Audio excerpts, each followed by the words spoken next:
Sarah is a well-deserved recipient of the Daisy Award.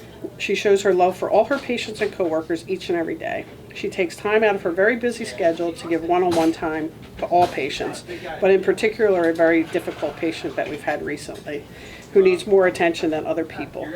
She helped him, she played games with him, and you could see that he enjoyed her conversation, laughter among each other. It was amazing. This is not an easy patient at all, but Sarah seems to find quality time for him. Remember him? So that he stays calm and engaged while doing that. She also takes time out to celebrate another patient's birthday, 100 years young, by making a huge card and telling everyone they must sign it. But most of all, Sarah has always say these famous words, "Can I help you?" Not a problem, with a smile.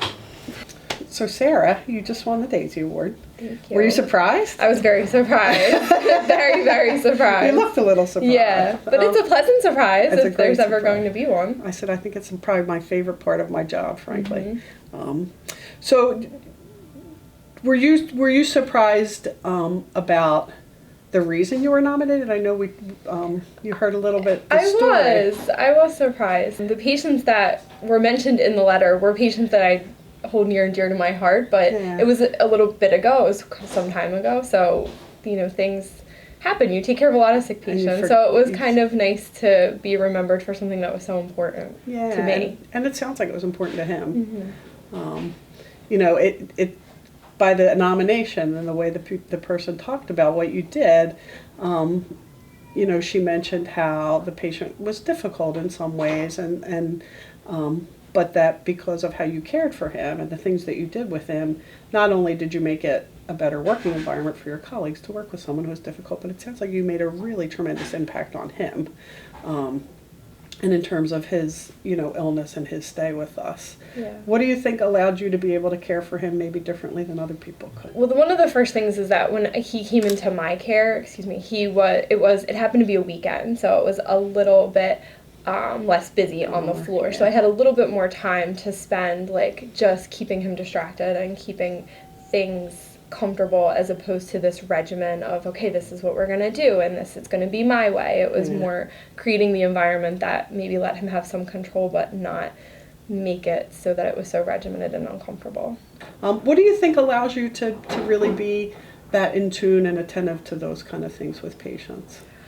I think the first thing is that you have to remember that patients, although they're patients here in the hospital, they're people that function in the community. So this might be where they are at this moment in their lives, but this is not how they are constantly. So you want to give them back that humanity and make them feel like, even though this is a really unpleasant experience and maybe one of the most difficult times in their life, that this too will pass, and you want to help them get through it with dignity. Yeah, well, it sounds like you did, and probably a little bit more than that. Actually, you probably helped him have a good experience, even though, to your point, it's not a place that anyone ever wants to be. And I think that's a big thing too, that people often forget, that even though it might be something that's not a big deal to us, that to them this is a very big deal, even if they're having a simple hospital stay. Absolutely.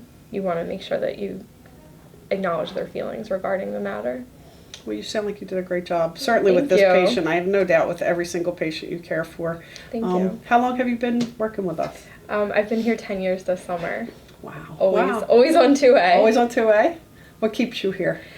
So I really enjoy the patient population that we take care of. I do truly enjoy cardiology, and I enjoy the post-op open heart patients. It's something that's always intrigued me.